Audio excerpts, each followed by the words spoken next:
There's a moment when you realize the person you sacrificed everything for doesn't actually see you at all. For me, that moment came on a rainy Tuesday evening when my son Malik looked me dead in the eyes and told me I was now a liability. I'd just come from my meeting with Isaiah Porter, my boss. Well, my supposed boss of 15 years at Preston & Associates. Rain dripped from my coat onto the polished hardwood floors of the home I'd quietly helped purchase. Malik glanced up from his laptop at the kitchen island, his wife Tanisha chopping vegetables with that mechanical precision she'd perfected over 10 years of marriage. "You're home early," he said, not bothering to hide the suspicion creeping into his voice. I hung my coat carefully on the rack, buying myself a few extra seconds before I had to say the words aloud. The words I'd rehearsed with Isaiah for 2 years, waiting for exactly the right moment to deploy them. Isaiah called me into his office today. I paused, forcing my voice to tremble just slightly. "The firm is downsizing. After the merger, they're letting me go." The knife in Tanisha's hand stopped mid-chop. Malik's expression shifted from surprise to something darker, something that made my stomach twist, even though I'd been expecting it. "Let go," he repeated, closing his laptop with a sharp snap. What does that mean exactly? I moved toward the kitchen counter, letting my legs look unsteady. 30 years as a CPA had taught me that sometimes the most important numbers are the ones you don't put on the balance sheet. And for 15 years, I'd been keeping the biggest number of all off my family's ledger. It means I no longer have a job at Preston & Associates. I forced myself to meet his eyes. They're giving me a severance package, of course. But after 15 years... I let my voice trail off, playing the part of the devastated middle-aged woman facing an uncertain future. "How much?" Tanisha interrupted, placing the knife down with deliberate care. Her lawyer's mind was already calculating, already planning. 3 months' salary, I replied, noting how her shoulders tensed. "It's standard, really, and I've already started looking at other opportunities. At 55, I'm hardly ready for retirement." Malik stood up and began pacing, running his fingers through his dark hair the same way his father used to when agitated. My heart squeezed. Even now, even after everything, he could still remind me of Jerome so completely it hurt. 3 months. That's it. His voice rose. After 15 years, they're just tossing you aside with 3 months' pay. For a moment, exactly 2 seconds I counted, I thought he was angry on my behalf, concerned about how I'd been treated by a firm that had undervalued my contributions. That warm thought lasted exactly as long as it took him to say his next words. "What about the mortgage payment?" He continued, his voice tight. "The property taxes, Tanisha's student loans from her LLM program. We had a plan, Mom. You were supposed to keep working until I finished paying off my medical school debt." The air seemed to leave the room all at once. I stared at my son, this grown man I'd raised alone after his father dropped dead of a heart attack at 43. The boy I'd worked 3 jobs for so he could attend that expensive private high school. The teenager I'd poured my retirement savings into, or so he thought, to ensure he could go to Johns Hopkins without crushing debt. "I didn't plan to lose my job, Malik," I said quietly. Tanisha pushed her sleek black hair behind her ear, and I caught something in her expression, something I couldn't quite read.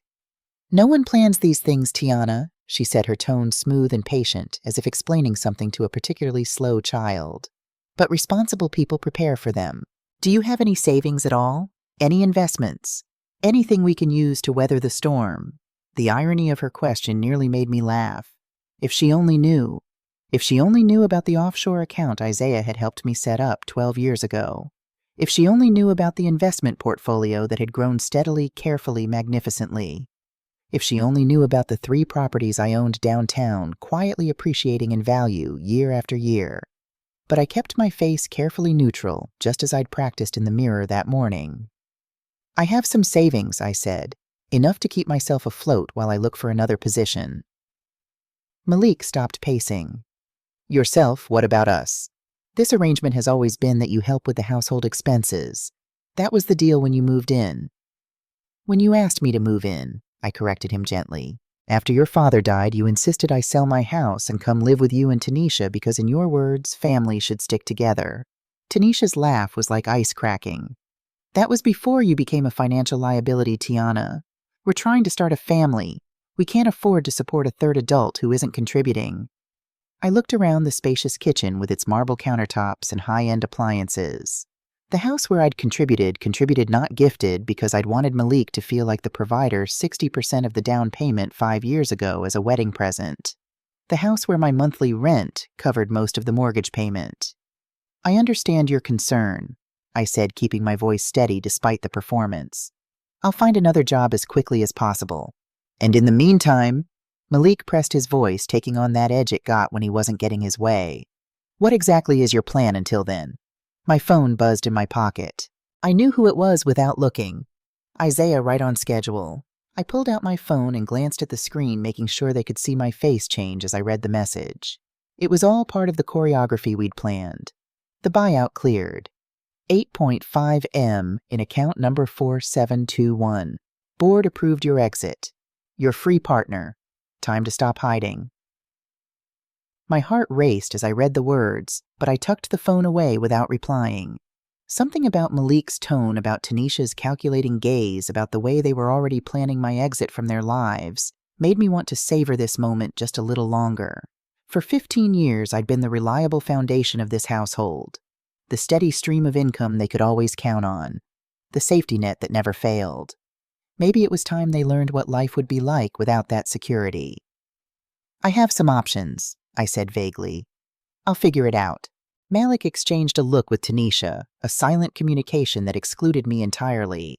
Then he turned back his expression, now carefully composed, into one of sympathetic concern that I recognized from every time he'd tried to manage me over the years.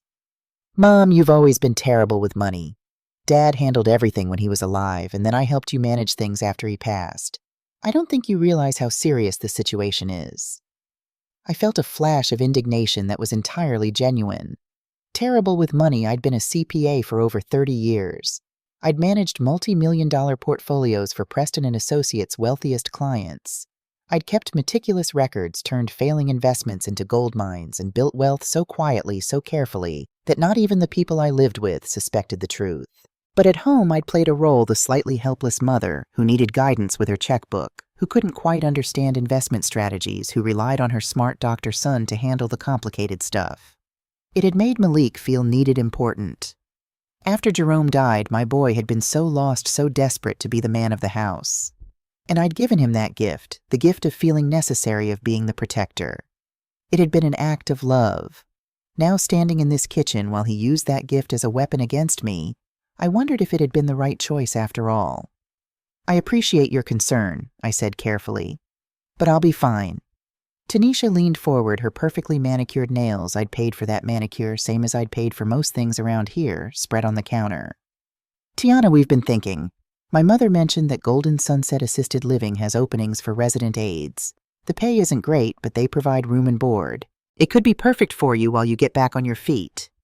I stared at her, letting the silence stretch just long enough to be uncomfortable. You want me to work as an aide in a nursing home?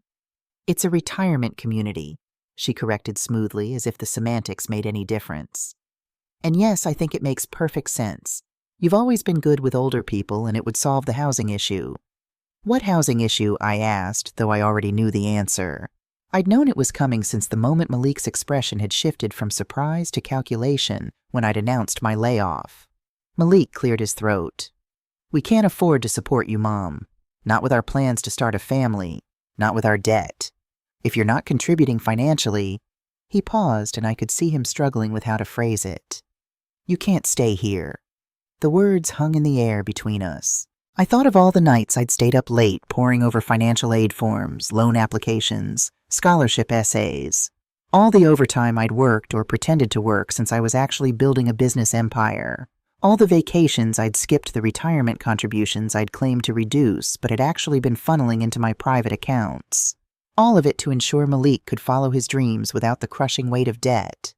And now, at the first sign that I might need support in return, they were looking for the most convenient way to remove me from their lives. Good, a voice in my head whispered. Let them show you who they really are.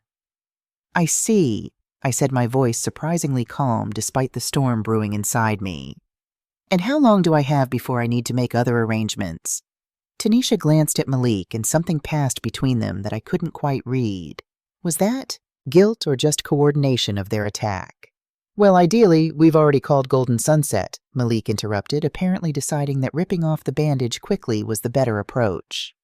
They have an opening starting next week. The director is a friend of Tanisha's parents. She said she'd expedite your application. Next week. They wanted me gone in a week. I nodded slowly, using the gesture to buy time while I processed this information. Not that I needed to process it, I'd expected something like this, but the speed, the efficiency with which they'd planned my removal, that was illuminating. That's very efficient of you, I said, unable to keep a slight edge from my voice.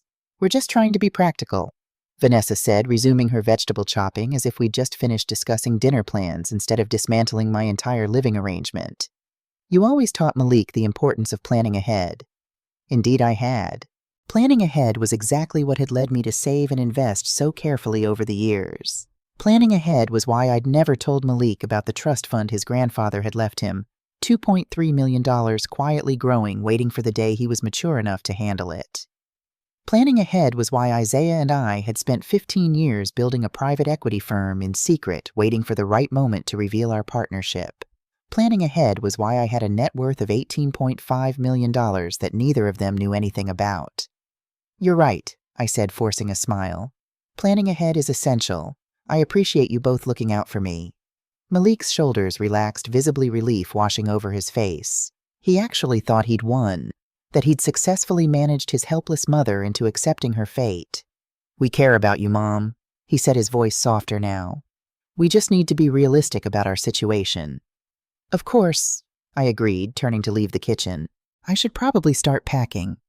Mom, Malik called after me, his voice taking on that gentle, patronizing tone that I'd come to recognize over the years. I know this seems harsh, but it's for the best. You'll see.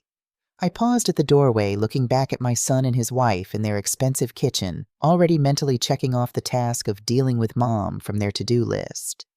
Yes, I said quietly, allowing myself the smallest smile. I believe I will.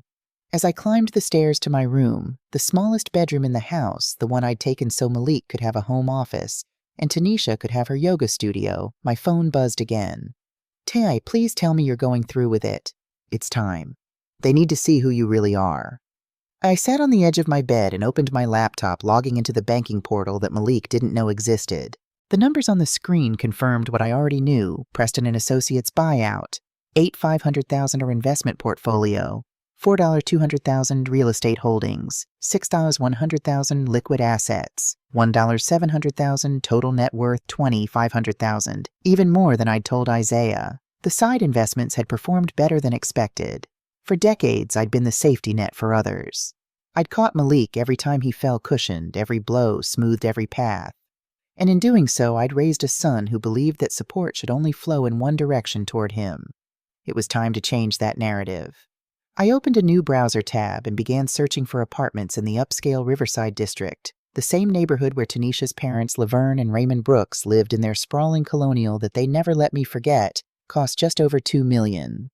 A smile curved my lips as I scrolled through the listings. Perhaps it was time to introduce my family to the woman I truly was, not the convenient fiction they'd created. The woman with the financial acumen to turn a modest inheritance from my Aunt Lillian into a small fortune. The woman who'd been offered a partnership in what would become one of the city's most successful private equity firms. The woman who'd secretly owned 40% of Preston & Associates since year 3. The woman who, for the first time in decades, was going to put herself first. I clicked on a stunning 3-bedroom penthouse with floor-to-ceiling windows and a panoramic view of the city. Monthly rent $12,000, easily 3 times what I was currently contributing to Malik's mortgage. Perfect, I murmured, filling out the inquiry form. Time to reintroduce myself. My phone buzzed one more time. A text from Tanisha. Mom called. She's bringing the Golden Sunset paperwork tomorrow. Please be open-minded about this. It's really a great opportunity. I stared at the message, then typed back. I'm always open-minded. See you tomorrow. As I hit send, I caught sight of my reflection in the dresser mirror. Still wearing my sensible cardigan and slacks. Still with my hair in the practical style I'd maintained for years. Still looking every bit the part of the dependent mother who needed her son's guidance. Tomorrow that would start to change. The real Tiana Williams was about to make her debut, and my family had no idea what was coming. The next morning arrived with the kind of bright sunshine that felt almost mocking given the circumstances. I was in the kitchen making coffee, my last pot in this house, though Malik and Tanisha didn't know that yet when the doorbell rang at exactly 9:00 a.m. Laverne Brooks was nothing if not punctual. I opened the door to find her standing there in a cream-colored suit that probably cost more than my monthly rent payment. She held a leather folder embossed with the Golden Sunset logo, and her expression was set in that particular arrangement of sympathy and superiority that she'd perfected over the years. "Tiana," she said, air-kissing my cheeks in the foyer, "I heard about your unfortunate employment situation. Such bad timing with Vanessa and Malik trying to start a family." I ushered her into the living room, noting how her eyes swept critically over my simple cardigan and slacks. Laverne had never approved of her daughter marrying a doctor whose mother was just an accountant. The fact that I'd put Malik through medical school with my just an accountant salary seemed irrelevant to her calculus of social worth. "Thank you for bringing the paperwork, Laverne," I said, accepting the folder she thrust toward me. "Though I'm not entirely sure the position is right for me." Laverne's perfectly sculpted eyebrows rose. "Not right for you." She settled onto the sofa without being invited. "Tiana, be reasonable. What other options do you have at your age?" I could have told her about the penthouse viewing I had scheduled for that afternoon. I could have mentioned the standing offer from Isaiah to finally go public with our partnership. I could have pulled up my banking app and shown her numbers that would make her cream-colored suit look like a thrift store purchase. Instead, I simply smiled. "I'm exploring several possibilities." Laverne laughed that sharp, dismissive sound that made me wonder how Tanisha had turned out as well as she had. "At your age in this economy," she leaned forward, lowering her voice as if sharing a confidence. "Tiana, you're 55 years old with no specialized skills beyond basic bookkeeping. Golden Sunset is offering you shelter and income. You should be grateful." I opened the folder and scanned the contents. The position paid $15.50 an hour with a small studio apartment as part of the compensation package. The duties included everything from serving meals to cleaning rooms to assisting residents with personal care. It was honest work, respectable work, but it was also a stark illustration of what my family thought I was worth. "I'll certainly give it serious consideration," I said, closing the folder. Laverne leaned back, studying me with an expression I couldn't quite read. Then her face softened slightly, and for just a moment I saw something real beneath the polished exterior. "Between us, Tiana," she said, her voice quieter now, "I know what it's like to have nothing. I grew up in the projects on the South Side, shared a bedroom with 4 sisters. My mother cleaned houses, and my father—" She paused. "Well, he wasn't around much." I blinked, surprised by this sudden glimpse of vulnerability. "I worked 3 jobs to put myself through community college," she continued. "Ate ramen for dinner more nights than I care to remember. Wore the same 2 outfits to class for an entire semester." She met my eyes. "I clawed my way up from nothing, and I swore my children would never know that kind of struggle." "That's admirable," I said, and I meant it. "Which is why I can't." She stopped herself, shook her head. "Tanisha is my only daughter. I won't watch her sacrifice her future to support someone who should have planned better." And there it was. The real Laverne Brooks, shaped by poverty into someone so terrified of falling back down that she'd push anyone else off the ladder to keep her own position secure. I understood her better now, but understanding didn't make her actions hurt any less. "I appreciate your concern," I said carefully, "but you're making assumptions about my situation that aren't entirely accurate." Laverne stood smoothing her expensive silk blouse. "The director expects your call by tomorrow, Tiana. Don't disappoint her. Opportunities like this don't come along every day for women in your situation." After she left, I sat in the silent living room, the Golden Sunset folder on my lap. My phone buzzed with a text from the Riverside Grand's leasing office. "Ms. Williams, your 2 p.m. viewing is confirmed. Given your financial profile, we can offer immediate occupancy if you decide to proceed. Mara Chen, Senior Leasing Agent." I smiled, texting back a confirmation, then headed upstairs to change into something more appropriate for viewing penthouses. That's when I heard them. Malik and Tanisha's voices drifting from their bedroom, the door not quite closed. I should have kept walking, respected their privacy. But something in Malik's tone, desperate, almost panicked, made me pause at the top of the stairs. "We can't keep this from her forever," Tanisha was saying. "She deserves to know." "Know what?" Malik's voice cracked. "That I'm 3 months away from bankruptcy, that I gambled away our savings, that there are men calling my office threatening to—" He cut himself off. My blood ran cold. "Malik, listen to me. Tanisha's voice was firm but gentle. Your mother has resources. I've seen that. She has nothing, Malik shouted, and I heard something slam his fist against the dresser maybe. Stop with this conspiracy theory. My mother is a $60,000 a year accountant who's about to be homeless. She can't save herself, let alone save me. There was a long silence. Then Tanisha spoke, her voice so quiet I had to strain to hear. The background check I ran before we got married. The one my firm requires for all partners' family members. Malik, your mother owns... I don't want to hear it. Another slam. Whatever you think you found, you're wrong. My father always said Mom was terrible with money. That's why he handled everything. That's why I've been handling everything since he died. She needs me, Tanisha. She's always needed me. Or maybe, Tanisha said slowly, she let you think she needed you. I backed away from the door, my heart pounding so hard I thought they might hear it. Malik was in trouble. Real trouble. $850,000 in gambling debts, if I'd heard correctly. And Tanisha had run a background check. She knew, or suspected at least. How long had she known I made it to my room and closed the door leaning against it as I processed what I'd just heard? My baby boy, my Malik, the son I'd raised to be responsible and honest, was drowning in debt from gambling. And instead of asking for help, he was trying to kick his mother out of the house. My phone buzzed. A text from an unknown number, Mrs. Williams. This is Deshaun Mitchell from Brook & Associates.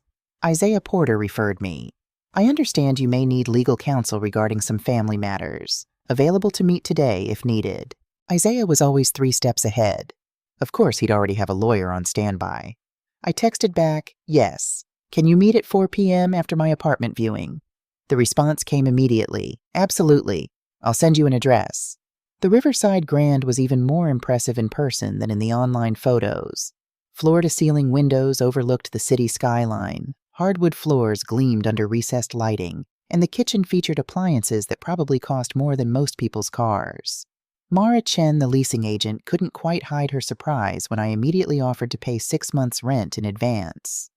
That's very generous, Ms. Williams, she said, glancing down at her tablet where my financial screening had presumably come back with flags she'd never seen before. But we typically only require first and last month's rent. I prefer to simplify things, I replied with a smile. And please call me Tiana. She nodded, her entire demeanor shifting subtly. I'd seen it before, that moment when people realize you have real money. The extra attention, the deference, the sudden interest in being helpful.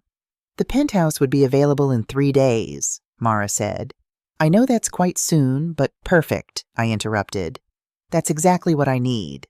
As I signed the lease agreement, my real signature, not the diminished version of myself I'd been performing for years, my phone buzzed with a call from Malik. I let it go to voicemail. 2 minutes later, a text. Mom, where are you? We need to talk about the Golden Sunset position. Laverne said you were non-committal. I texted back, out running errands. We'll be home later. Another text, this time from Tanisha, Tiana. Please don't make this harder than it needs to be. Golden Sunset really is a good opportunity. I pocketed my phone without responding and turned back to Mara. Is there any way to have furniture delivered and set up before I move in? I'd like to handle everything at once. Of course. Mara pulled up a contact list on her tablet. We have a preferred interior designer who specializes in executive furnishings. I can have her call you this afternoon. Excellent. I handed her a cashier's check I'd prepared that morning. 6 months' rent for a $12,000 per month penthouse. $72,000. More than my supposed annual salary. Mara's eyes widened slightly as she processed the check. I'll have the keys ready for you on Friday, Ms. Williams. Welcome to the Riverside Grand. Deshaun Mitchell's office was in the financial district, occupying the corner suite of a glass tower. He was younger than I expected, maybe 45, with close-cropped hair and the kind of sharp suit that spoke of success. Mrs. Williams, he greeted me standing as his assistant showed me in. Isaiah has told me a lot about you. Please sit. I settled into the leather chair across from his desk. Isaiah said you could help with some family complications. I specialize in asset protection and estate planning, Deshaun said, pulling out a legal pad. Particularly for individuals who need to maintain privacy regarding their finances. Isaiah mentioned you've been keeping a low profile for some time. 15 years, I confirmed. And now my son is trying to send me to work at a retirement home for minimum wage while I paused. While he deals with some financial issues I'm not supposed to know about. Deshawn nodded, making notes. Issues that might complicate your decision to reveal your actual financial status. He owes $850,000 to what I'm guessing are not legitimate creditors, I said. Gambling debts. Deshawn's pen stopped moving. How certain are you of that figure? I overheard him and his wife this morning. He thinks I'm broke. He's desperate, and apparently dangerous people are calling his office. And you want to... I took a deep breath. I want to teach my son that actions have consequences. I want him to see me as I really am, not as the helpless woman he's convinced himself I am, but I don't want him to end up in a hospital. Or worse. Deshawn leaned back in his chair, studying me. Those are potentially conflicting goals. I know. Do you want me to investigate the debts? Find out exactly who he owes and what kind of timeline we're looking at? I considered this. Yes, but quietly. I don't want him to know I'm looking into it. Of course. He made more notes. And your daughter-in-law Isaiah mentioned she might be aware of your situation. She ran a background check before marrying Malik. Her law firm's policy, apparently. She knows something, though I'm not sure how much. Tanisha Brooks Williams, Deshawn said, pulling up something on his computer. Corporate law at Henderson & Associates. Smart woman. If she ran a proper background check, she knows about Preston & Associates. Probably knows about at least some of your holdings. And she never said anything, I murmured. Which suggests she's either very patient, very strategic, or actually respects your privacy. Deshawn looked up from his screen. My money's on all three. I felt a flicker of something hope, maybe that my daughter-in-law might not be the enemy I'd assumed she was. There's one more thing, Deshawn said, his tone shifting. If your son owes money to loan sharks and they're threatening him at work, we're talking about a serious situation. These aren't people who accept payment plans. How serious? Serious enough that 3 months might be optimistic. Could be 3 weeks before they escalate. Could be 3 days. He met my eyes. You need to decide how you want to play this, Mrs. Williams, and you need to decide fast. I stood gathering my purse. I have a housewarming party planned for a week from Saturday. Small gathering, just some business associates and family. I think that might be the right time to clear the air. A week from Saturday, Deshawn repeated. That gives me time to get the full picture on your son's debts and possibly negotiate a temporary extension. No promises, but I have contacts in that world. Thank you, Deshawn. As I reached the door, he called out, Mrs. Williams, for what it's worth, I think what you're doing, making them see you as you really are, that takes real courage. I smiled. Or real anger. Sometimes, he said, there's not much difference. When I arrived back at Malik's house, I couldn't think of it as my home anymore. His Mercedes was in the driveway next to a silver Audi I recognized as belonging to Raymond Brooks, Tanisha's father. My stomach tightened. This couldn't be good. I found them all in the living room, Malik, Tanisha, Laverne, and Raymond. 4 against 1. An intervention, apparently. Tiana, Raymond said, standing as I entered. He was a tall man with silver hair and the kind of commanding presence that came from 40 years in investment banking. We've been waiting for you. Please sit. I remained standing. This feels rather formal. We're concerned, Laverne said, her earlier moment of vulnerability completely gone. Back to the polished, judgmental woman I knew. Malik tells us you're being difficult about the Golden Sunset opportunity. Difficult is an interesting choice of words. Raymond cleared his throat. Tiana, let's be frank. You're a woman in your mid-50s with limited prospects. Your employment situation is unfortunate. We're trying to help you land on your feet. Are you? I asked, my voice sharper than I intended. Of course we are, Malik said, but he wouldn't quite meet my eyes. Mom, we found you a stable position with housing included. What more could you want? Respect, I thought. Recognition. To not be treated like a burden the moment I'm no longer useful. But I didn't say any of that. Not yet. Instead, I reached into my purse and pulled out the lease agreement from the Riverside Grand. I placed it on the coffee table between us. What's this? Raymond asked, picking it up. I watched his expression change as he read. Confusion, then disbelief, then something that looked almost like respect.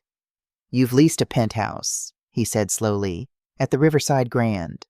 For $12,000 a month, Laverne added, snatching the paper from her husband's hands. Tiana, is this some kind of joke? How could you possibly 6 months paid in advance? I said quietly. I move in Friday. The silence in the room was deafening. Malik stared at me like I'd grown a second head. Mom, where did you get $72,000? I met my son's eyes and smiled. That, I said, is an excellent question. The question hung in the air like smoke after a gunshot. Where did you get $72,000? Malik's voice cracked on the last word. He was standing now, the lease agreement trembling slightly in his hands as he read it again, as if the numbers might change if he looked hard enough. I settled into the armchair across from them, the one I'd bought 3 years ago when Malik had mentioned they needed new living room furniture. They didn't know I'd paid for it, of course, just like they didn't know about most of the things I'd quietly funded over the years. I've been saving, I said simply. Raymond barked out a laugh. Saving, Tiana, you make $60,000 a year. Even if you saved every penny, which you clearly haven't given your contributions to this household, it would take you years to accumulate that kind of cash. You're absolutely right, Raymond, I agreed, enjoying the flicker of confusion that crossed his face, which is why I didn't save it from my salary. Laverne leaned forward, her eyes narrowing. Then where did it come from? An inheritance, a lottery win, because I can't think of any legitimate source. Preston and Associates, I interrupted. 4 sets of eyes locked onto me. Your employer, Malik asked slowly. Did they give you some kind of bonus with your severance? I smiled. Not my employer, Malik. My company. The confusion on their faces would have been comical if the situation weren't so serious. I don't understand, Tanisha said quietly. She was watching me with an expression I couldn't quite read. What do you mean, your company? I pulled out my phone and opened my banking app, not the dummy account with $3,000 that I'd occasionally shown Malik when he'd insisted on helping me manage my finances. The real one. For the past 15 years, I said, turning my phone so they could see the screen, I've been telling you I'm an accountant at Preston and Associates. That was technically true. I am a CPA and I do work there. I swiped to another screen. What I didn't mention was that for the past 12 years I've owned 40% of the firm. Raymond stood up so fast his chair nearly toppled. That's impossible. The buyout was finalized Tuesday morning. I continued, my voice steady. Isaiah Porter and I agreed it was time for me to step away from day-to-day operations. The board approved my exit package. I turned the phone to show the wire transfer confirmation. $8.5 million, I said. That's my share of the company, Raymond. The company I helped build while you all thought I was just filing tax returns and managing expense reports. Laverne's face had gone pale. You're lying. Am I? I stood and walked to where my laptop bag sat by the door. I'd brought it in from the car that morning knowing this confrontation was coming, knowing I'd need proof. I opened the laptop on the coffee table and pulled up the corporate filings for Preston and Associates. There it was in legal black and white, Tiana Marie Williams, 40% shareholder, Chief Financial Officer. The Preston and Associates is Isaiah Porter, I explained. The Associates part. That's me and 2 other silent partners. I've been CFO since year 3. Silent CFO because I preferred it that way. Malik was shaking his head, backing away like I'd pulled a gun instead of a laptop. No, Dad said Dad always said you were terrible with money, that you needed help managing things, that you'd be lost without him. Something in my chest twisted painfully. Your father, I said gently, was a good man, a loving husband, a wonderful father, but he had a very traditional view of marriage. He needed to be the provider, the financial expert, so I let him believe he was. You lied to him. Malik's voice rose. You lied to Dad. I never lied, I said firmly. I simply didn't correct his assumptions. There's a difference. That's semantics, Malik shouted. You let him think you let all of us think that you were dependent on us, that you needed our help, that you were just some basic accountant barely scraping by. And you all accepted that story very easily, I said, my own voice rising now. Because it was convenient. Because it made you feel important. Because it was easier to believe I was helpless than to consider I might be capable. Raymond had recovered enough to speak. This is absurd. If you had this kind of money, why would you live here? Why would you contribute to household expenses like some kind of tenant? Because Malik asked me to, I said, simply, turning to my son. After your father died, you were drowning in grief. You needed to feel useful, needed. You wanted to take care of me the way you couldn't take care of him. Tears were streaming down Malik's face now. So you played me. For 15 years you played me. I loved you, I said, my own voice breaking. I was trying to give you what you needed. What I needed was the truth. He slammed his hand on the coffee table. What I needed was a mother who trusted me enough to be honest. And what I needed, I said quietly, was a son who valued me for who I am, not what I could do for him. But the moment you thought I couldn't contribute financially anymore, you started shopping around for nursing homes. The silence that followed was suffocating. It wasn't like that, Malik said, but his voice lacked conviction. Wasn't it? I opened another file on my laptop. Let me show you something else. My investment portfolio. I turned the screen so they could all see. Real estate holdings, 3 downtown properties worth a combined $6.1 million. Stock portfolio, $4.2 million. Liquid assets, $1.7 million, not counting the $8.5 million buyout that was still settling. My total net worth, I said, is approximately $20 million, give or take a few $100,000 depending on the market. Laverne actually gasped. Raymond sank back into his chair, and Malik, my baby boy, looked at me like I was a stranger. $20 million, he whispered. You have $20 million. Yes.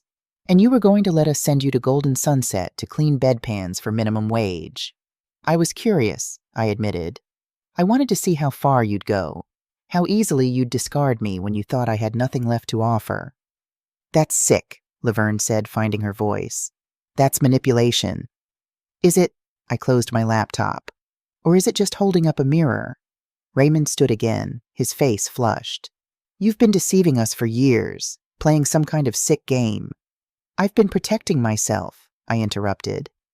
And honestly, I'm glad I did, because the moment you all thought I was vulnerable, you showed me exactly how much my presence here was about utility, not love. Mom, that's not fair. Malik's voice was pleading now. We were trying to help you. By finding me the cheapest possible solution to get me out of your house, I shook my head. That wasn't help, Malik. That was disposal. Tanisha finally spoke, her voice cutting through the tension. She's right. Everyone turned to look at her. She's right, Tanisha repeated, standing up. We weren't helping her. We were solving a problem. Our problem. Tanisha, Malik began. No, listen to me. She turned to face her husband. Your mother loses her job, and your first thought isn't how is she doing or what does she need. Your first thought is how does this affect our budget? We have bills. We have a mortgage that she paid 60% of the down payment for. Tanisha's voice rose. We have a house that she's been subsidizing for 5 years, and when she needs support, or when we think she needs support, we can't wait to ship her off to the first facility my mother finds. Malik stared at his wife. You knew, didn't you? Tanisha's silence was answer enough. You knew, Malik said again, his voice hardening. You knew she had money, and you didn't tell me. I suspected, Tanisha said carefully. The background check my firm ran before we got married flagged some inconsistencies. My heart started beating faster. I'd been careful, so careful. But of course a corporate law firm would run a thorough background check. Of course they'd find something. What kind of inconsistencies? Raymond demanded. Tanisha looked at me and I saw something in her eyes. A question. Permission, I nodded slightly. Preston and Associates corporate filings list Tiana as a 40% shareholder, Tanisha said. That's public record if you know where to look. I found it during our engagement. Malik's face went white. You've known for 10 years, 10 years. I knew she had assets she wasn't disclosing, Tanisha corrected. I didn't know the full extent, and I didn't say anything because it wasn't my place. It was her private business. I'm your husband. And she's a grown woman entitled to financial privacy, Tanisha shot back.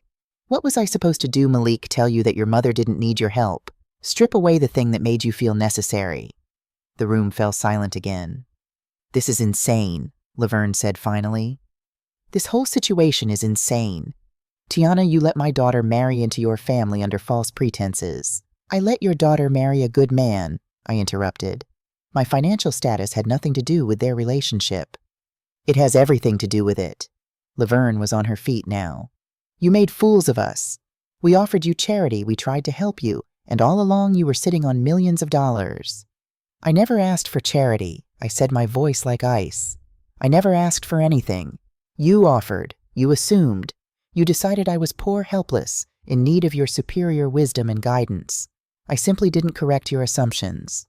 Raymond was shaking his head. This is going to be all over the country club.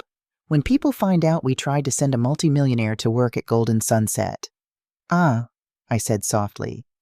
There it is. You're not upset about the deception. You're upset about how it makes you look. That's not, Raymond started. It absolutely is, I said. You're not worried about me or about Malik or about what this means for our family. You're worried about your reputation. I gathered my laptop and my purse. I'm leaving now. I'll come back tomorrow to get the rest of my things. I move into my new place on Friday. Mom, wait. Malik reached for my arm. I pulled away. Don't. Not right now. We need to talk about this, he said desperately. We need to work this out. Do we? I asked. Because it seems to me that you need to figure some things out on your own first. Like why your first instinct when your mother needed help was to ship her off somewhere convenient, or why you're more upset about being deceived than you are about how you treated me. I headed for the door, then paused and turned back. Oh, and Malik, that trust fund your grandfather left you, the one you've never known about. It matured last month, $2.3 million. I've been managing it for you since your father died, waiting for you to be mature enough to handle it responsibly. I watched his face cycle through shock, confusion, and something that might have been shame. I'm not sure you're there yet, I said quietly. But the money's there when you are. I walked out, closing the door gently behind me. As I reached my car, my phone buzzed. A text from Tanisha. Thank you for not exposing everything I know. We need to talk. Alone. There's something else you should know about Malik's situation. It's worse than you think. My hands were shaking as I typed back, my hotel, Somerset, tonight at 8. I sat in the car for a long moment processing what had just happened. The first bomb had been dropped. The family I'd protected for 15 years now knew the truth, or at least part of it.